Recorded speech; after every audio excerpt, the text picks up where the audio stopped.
భక్తివర్ణ ప్రేక్షకులకి శుభోదయం.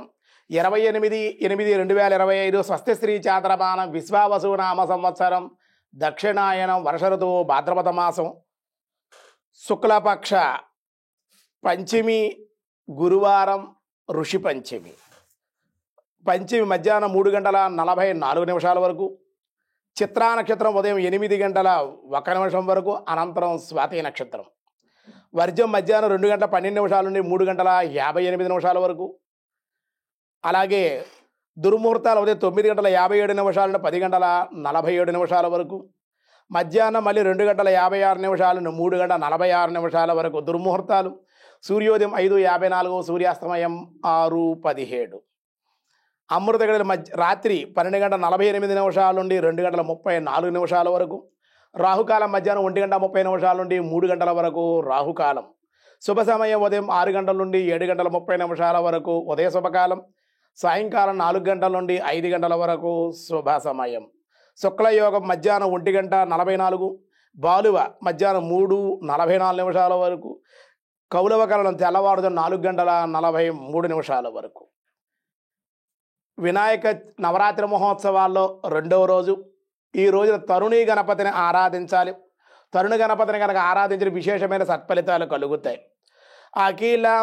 అఖిలమల వినాశం పానినాం అస్తపాసం కనకగిరి నివాసం సూర్యకోటి ప్రకాశం భుజభవగిరినాశం మాలతీ తీరవాసం గణపతి అభివందే మానసే రాజహంసం అన్న అటువంటి రాజహంస లాంటి గణపతిని కనుక రెండవ తరుణ గణపతిగా ఆరాధన చేయడం విశేషమైన సత్ఫలితాలు కలుగుతాయని చెప్పడం జరుగుతోంది. దినారంభ చక్రంలో ఈరోజు ముందుగా మేషరాశి వారి వ్యాపార మూలికంగా లాభాలు, నిరుద్యోగుల శుభవార్తలు వినుట. వృషభ రాశి, ఈరోజు వృషభ రాశి వారికి సంతానాదుల వల్ల లాభము, ధనలాభము, ప్రయాణ సౌఖ్యం. మిథున రాశి వారికి దైవ దర్శనాలు, విశేష ధనలాభాలు, నూతన వస్తు లాభాలు ఉన్నాయి. కర్కాటక రాశి వారికి శుభకార్యాల్లో పాల్గొనుట, ధనవృద్ధి, ప్రయాణ సౌఖ్యం. సింహరాశి వారికి విందు వినోదాల్లో పాల్గొంటారు, దేవాలయ దర్శనాలు ఉన్నాయి. అలాగే అనుకూల సమయంగా కూడా చెప్పవచ్చు.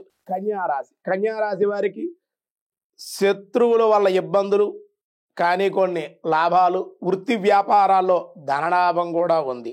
తులారాశి వారికి ఈరోజు కుటుంబంలో శుభకార్యాలు కలిసి వచ్చే అవకాశం, ఆనందం, ప్రయాణ సౌఖ్యం కూడా ఉండే అవకాశం.